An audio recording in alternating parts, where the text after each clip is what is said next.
I'm Mark Vandenbusch, and the name of my farm is Vandenbusch Vintage Acres, and we have a wheat, corn, and soybean cash grain crops. That's what we raise in my farm, and was involved with my dad as a young man starting out, and it's been a family farm for a lot of years, so continuing that on. And I'd purchased this PRESIDIO sprayer in 2014 roughly from a local hardy dealer, and been very, very happy with the machine. Yeah. A couple of the competitors out versus this one, I had owned a couple of trailer models before that were Hardys, and I'm always one that's willing to check out different things. I own a couple cat track machines, which around here not many people have, so I'm not one to be just stuck on one particular brand. But I feel after testing the competitors, operating this one, I'd never had a self-propelled before, it was far superior, and I think basically it went back to the what do we want to say, the reputation that Hardy has had as being one of the older and top of the line sprayers. I call it the Cadillac of sprayers. So been very, very pleased with it. Yeah. The air ride suspension it has, when you're out in the field going, you can unexpectedly, we all hit a woodchuck hole or a tile drain that's washed out. It's just unbelievable. You would think it'd throw you up into the windows or into the cab, but it takes it. I mean, the shock is right down to minimal, and so you can imagine as you're out in the field going over a different terrain. I've went over ground that I hadn't even tilled before in the spring of the year to go out and maybe put something down ahead of time, and it operates flawlessly, and that ride has been a good one. The visibility, the cab is just wonderful to be able to see out of. The camera system it has on it, excellent. Traveling down the road, you're always worried about somebody coming up and rear-ending you or what have you, and boy, with that camera on, you can look back here and, well, this guy looks like maybe he's coming up a little quicker. You get over and get yourself out of harm's way. So that has been some of the features that I found have just been, outstanding with it. Yeah. Navigator, pull type.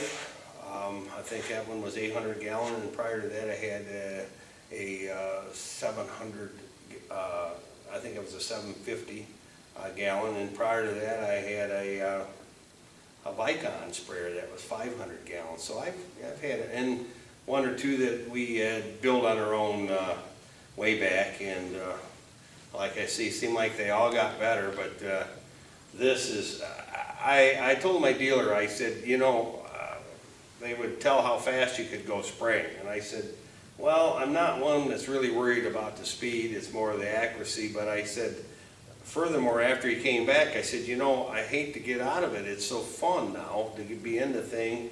You're sitting back, you're kind of relaxed, the auto steer's working, everything's working great, you got the radio on, air conditioning in this thing with all the glass. You would think, boy, they've got it down pat. So it's actually fun to spray, and that's weird to say, but that's the feeling I get. Yeah. With these now, a lot of times it's so quick to be able to fold up things when you're out in the field rather than pulling I've got a couple pull type shuttle trailers around that I could take to the field with my water. But a lot of times if I'm alone just spraying that day and don't have help around to bring me water, I'll just fold up, drive home, and on that typical day it's easy to get 250 in and quit at supper time and go do what you want to do. So the ease of getting the work done is very minimal because of being able to fold up quickly, get down the road. I've got a little smaller tires on mine, but your road speed's about 20 miles an hour. You know, typically I spray around 14 gallon. Now, some of the newer chemicals are wanting to use a little bit more, which, you know, that's not a problem. You know, it's just switch out a few things and you're ready to go. I mean, we've got the boom here with 3 different nozzle settings, so you can go pretty quickly.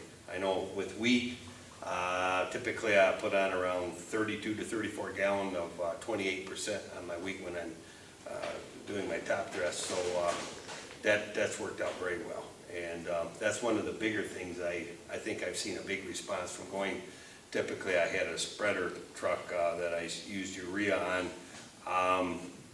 This is so much more even, spraying to 28%, where I never did with my trailer type, so that's been a big plus for me. When I first demoed it with the dealer, and again from trying some of the competitors, one of the things he showed me, I mean, we sped right up. We were probably spraying 15 mile an hour, pulled her right back down to say 5 mile an hour, and then back on up, and the response to that controller is just fantastic. You'd sit there and watch the screen and watch that rate, and it keeps it right there constant. And you know, the pump they have on it now with an oil bath pump, another big plus. I mean, you're not sitting there worrying about, oh, I just ran out, did I hurt the seals? It can't happen on this one, and that's a big sell too. Yep. Like I say, it's fun to spray, and you're probably thinking, well, what'd they pay that guy? They didn't pay me nothing. I'm telling you straight out. You get in this thing and you sit in that seat. They've got a wonderful seat too in it. We didn't talk about that at the end. That's all controlled too with your air, and they did their homework when they built this machine. Yes. Again, from going with the Hardy pool types, we were already, I guess, pretty much programmed to feel that they had the boom on the market. And again, it's went right on through with this one. You're not sitting there looking at booms bouncing around and hitting the ground over here and digging in or anything about it. It stays level. It stays tight. They have made a number of places that you can adjust. They've got a number of grease zerks on it, so that and with me, zerks are important. I mean, if you can grease something, the longevity is going to last that much longer. The wear isn't going to be as great, and they've done a good job on that too. They've got them in the points that need to be, and they do give you the option to where, hey, if something needs to be tightened up just a little bit, the ease of doing that is right there, and it's all in your book, very explanatory of how to do that. So that boom, if it's kept right up, maintained correctly, I think would last forever. I can't find any fault with that whatsoever. You know, everything's right there on basically your joint handle, easy to get at. You know, the ease of looking up at your control screen, all right there. It doesn't block anything else that you're looking at, you know, with your crop. So they really laid things out very nicely and easy for you to understand. I mean, some of these you look at it like, well, what does this mean? They've done a good job with that, so real easy to figure out how to turn the lights on or operate the horn, where some of them you kind of have to wonder. So the layout is excellent. Well, that's another real sell with this machine.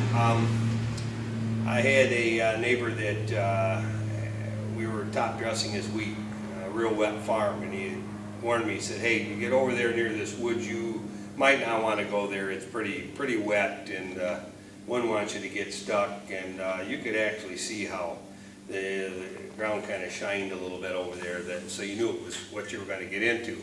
And as I was going along, it reminds you of a dimmer switch, but it's basically your traction control, locks everything in. I hit it, and you could actually feel that machine kind of almost feel like it kind of picked up.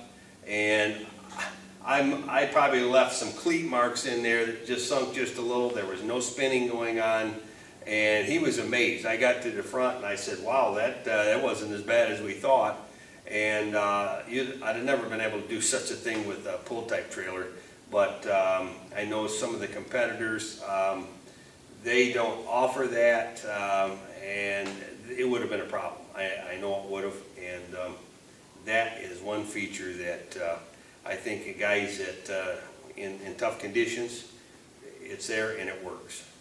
Well, I'd rank it at 8, and as we continue to evolve with all these resistant weeds and different things that are going on with fungicides and insecticides, the sprayer has taken the place, at least on my farm, of a lot of the iron that we used to use, and so it is one of the more important pieces on the farm now, and I think we all seem to treat it like that too. You can see this machine's a couple years old, and I keep it in very nice condition because of its importance. I need to have that thing out there performing when I need it at a timely fashion, and so yeah, it's rated quite high. I don't know of anything. I'd want maybe just a little bit bigger tank, just for, I think, just because I may be getting lazier, don't want to go back and fill as much. But right now, I really can't think of anything different that I'd really want with a sprayer. I know they've doing a lot with drift control, which this with your height control and different things that you can do to control drift, different droplet size. There's so many different tools available to get that down, you know. And I know some of the newer things coming out are, you know, looking. I know Hardy has one out. I think their air assist model, if I hear that right, that is trying to do that very thing. So I wouldn't say that maybe that would be something I'd look into, you know, in a heartbeat. I think it's a product where I can honestly say, hey guy, I think one of these would serve you well on your farm, and not ever think that I steered the guy wrong. Yeah, I believe so. I've dealt with dealers that, and let's face it, the dealers today, just alone in keeping up with what's changed and evolved in the combines versus a tractor versus a tillage tool. I don't know how they keep ahead of it all now, and when you've got a person that is strictly in the sprayer business, and that's what he's doing for a living, and at least what I found in my case with the dealer that I deal with, that has been the case, and anytime anything did come up, he was there, and that is a huge sell as far as I'm concerned. If you have someone there to take care of that product, and that's what they deal with, and they keep in tune with all the new bells and whistles that come on board as they do each year, or an update or whatever, that's very important. And when you get a dealer that's dealing with all they have to deal with selling tractors and tillage tools and whatever it may be, you can see where the distraction comes in. So yes, I would say that is a big plus. Just say it's a great product, folks.